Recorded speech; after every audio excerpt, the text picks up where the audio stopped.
I live in Valencia in Spain. And when people ask me where I'm from, I normally just say London.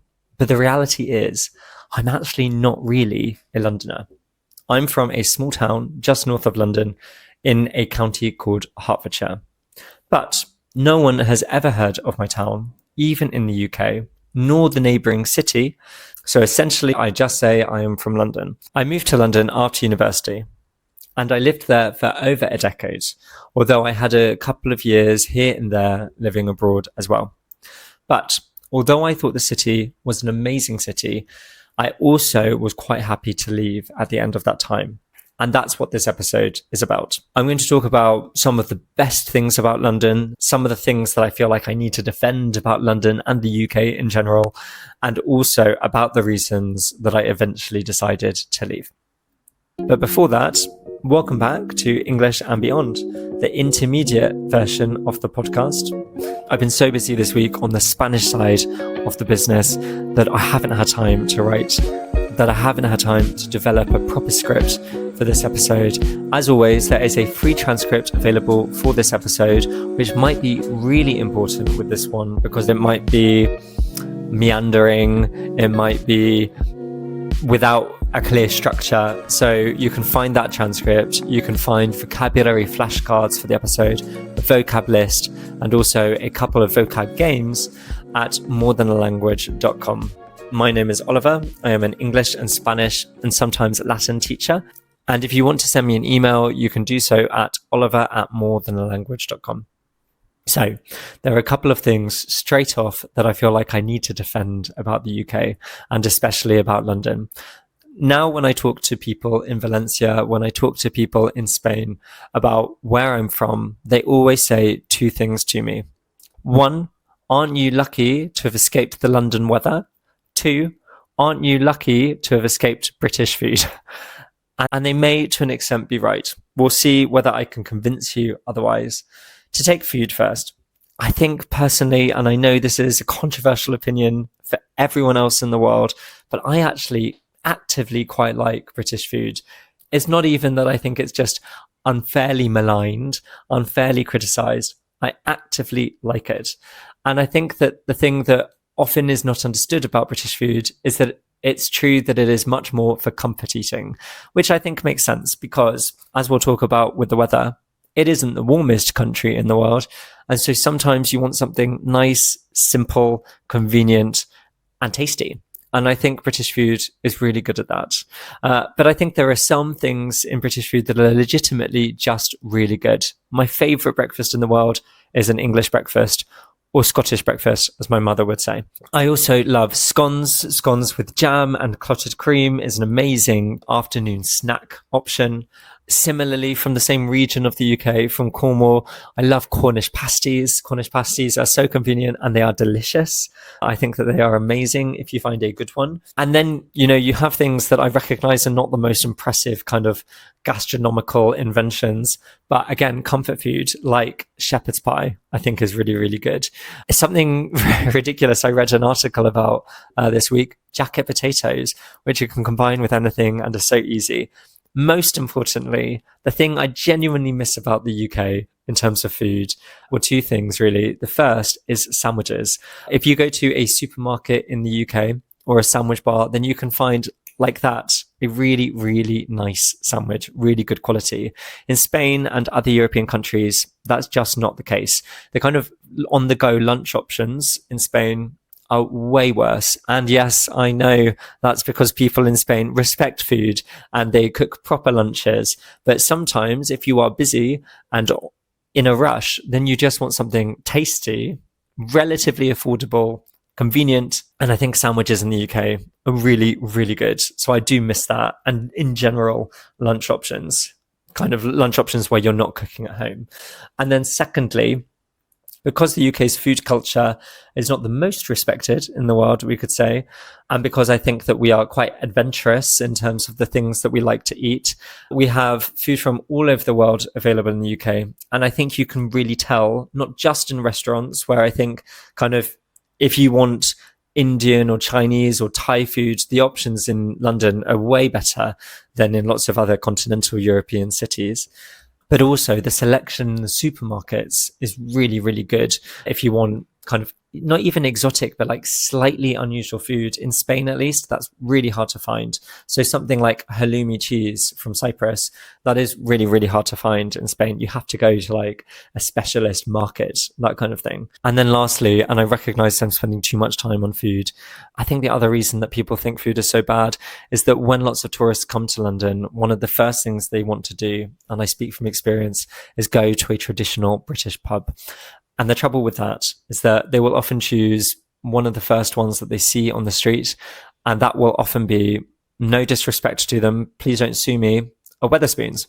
So Wetherspoons is a chain of pub where the point of a Wetherspoons is not to have like an incredibly good quality pub meal, but instead it is essentially to have a place where you can get drunk with your friends extremely cheaply. So it totally has its place, especially in British culture. But you're not going to get the best food. You're going to get cheap food. You're going to get food that we say in English lines your stomach. That is, it stops you getting too drunk too quickly. So that is the point of a Wetherspoons, not to get an incredible example of a Sunday roast. You need to be a bit more discerning about where you go for that. So for example, I think going to the Wetherspoons is the equivalent of going to McDonald's or Primark and then being surprised that the food is not the best food in the world. And then we're going to talk about the other much criticized aspect of Britain, the weather. I have a little fact which might be quite interesting for people. There is more annual rainfall in Rome and in Paris than in London. I know the Italians will say to me, and they are totally correct, that's because in Rome you have very few rainy days, but it rains a lot when it rains. But I just thought it was quite an interesting fact. But in Paris, the only month of the year where there is more rainfall in London than in Paris is November. So the Parisians, at least, can stop telling me how bad London weather is in comparison. But it is quite grey. I will accept that. It is quite grey in London. There is not that much sun, which I recognise for most people is the real problem. And actually the greyness of the weather brings me on to my next point, which is about the architecture. So London is surprisingly beautiful. And I never really appreciated this when I was living in London, because when you live somewhere for a long time, you stop seeing it almost, and you stop traveling around the city. And the only times that I did really appreciate it were, one, when tourists came to visit, and two, when I would go abroad and I would marvel at the buildings that I was seeing there and then think, well, actually, we have very similar stuff in London and I just don't appreciate it. And I think that kind of speaks more to the very human problem of just not appreciating what we have, right? But with the first point, with the tourists coming, my partner's cousins who are Spanish, they came to London and it was the first time that they had come out of Spain, I think, the first time that they had left Spain.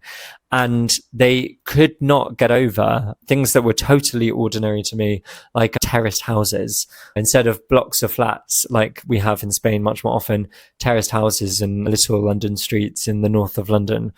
And they found it so beautiful and they were taking photos every 5 meters. And that was a really bizarre eye-opener for me, because obviously a terrace house for me is nothing. So a terrace house, in case you don't know, is where you have a line of houses in a row, and a terrace house is simply one of the houses in that line, as opposed to a detached house where it's just a house by itself on a plot, or a semi-detached where it's 2 houses like that by themselves, not in a line. But in some countries, terrace housing is apparently really interesting, especially, I suppose, if you're from a city from those countries with, as I say, the high rises. The last point that I want to talk about for London, I referenced the fact that very rarely do you actually end up traveling around London. And that is because, like in every big city, people are working very hard, long hours a lot of the time. And then adding to that, they have a long commute. So a commute is the journey that we take from home to the workplace, to the office, wherever you work, and then back again. So when I lived in London, for the last 5 or 6 years, I was a teacher, and my commute was more than an hour from my home to my school. As a teacher, that actually has some advantages, because it meant that almost never did I go out for dinner and end up sitting sitting at the table next to a family of one of my students. So I never had to deal with that. Whereas the teachers who lived near the school had that constantly. So kind of, the students' excitement of seeing the teacher in their natural habitat. So I never had to deal with that. But I did have to deal with this commute, which feels, even if you use it efficiently, it still feels like semi-wasted time. I used to mark my books, my exercise books on the train, or I would do language learning. I would do all sorts of things, but it is still quite an annoying thing to have to go through. And in London, it makes a big difference where you live and where you're commuting to.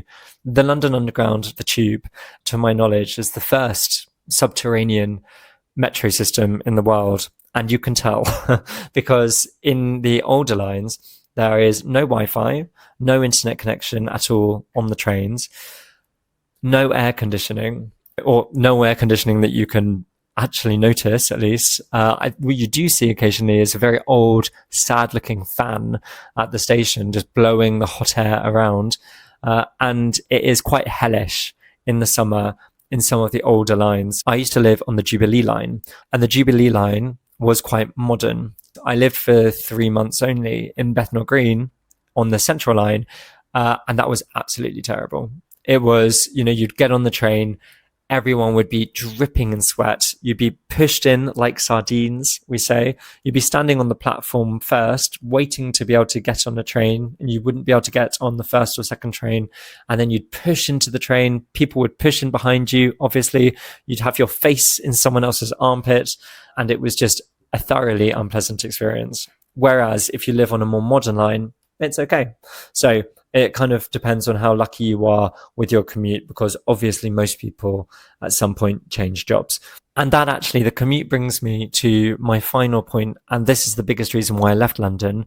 The size of the city and the fact that I find city living so exhausting, or big city living so exhausting, meant that it was just impossible to do all of the things that you might want to do. Yes, there are so many different things to do in London. There are so many opportunities to go to the theatre, to see musicals, to see weird exhibitions, to go to museums like the British Museum, increasingly controversial, and to take advantage of these things in London. But it's such a big city that it takes you forever to get anywhere. And so one of the things that people ask me here is, do you miss your friends? And the reality is that I do not miss my friends, because now that I live in Valencia, I basically see them as often as I saw them when I lived in London, because everyone was so busy, because everyone, as they got older, we were getting married, having children, and then you move out of the center of the city further out to the outer zones, which means it becomes even more of a trek, even more of a journey to cross London to see your friends. You just simply, I at least, maybe other people are more social than me, I don't know, but I wouldn't see my friends more often, each friend more often than every 3 to 6 months. And that basically is what I see them now. When I go back to London, I stay relatively centrally in central London, and it's easier, ironically, for me to see people commuting from Valencia than living in London. And so living in Valencia, being married to a Spaniard, having met lots of Spanish people, I now actually see way more of my friends on a daily basis here, a weekly basis here, because they live, a 30-minute walk max. That has been really, really advantageous to me in comparison to living in London. So that is, I think, the biggest reason why I left London. It has an amazing cultural offer. It has loads of things to do and to see. But in reality, because of the size of the city, because of the exhaustion of the commute, because of how expensive everything is, you actually don't take advantage of the things that London has to offer. So I've done this episode because I'm conscious of the fact that lots of people listening to this podcast are listening because they already live in the UK or the US or other English-speaking countries, and they want to improve their English. Or they're thinking about moving to one of these countries or visiting one of these countries. And if you do move to the UK, there is an extremely good chance that you will move to London, because 40% of London's population was born abroad. So it is an incredibly diverse city, full of people from all over the world, and for that reason, with varying levels of English. So if you are an English learner who is going to go to London to visit, to live, to work, anything, you will be in good company. There will be lots of other people in the same boat. So I hope this episode is helpful. Goodbye. Thank you for listening, and see you next time.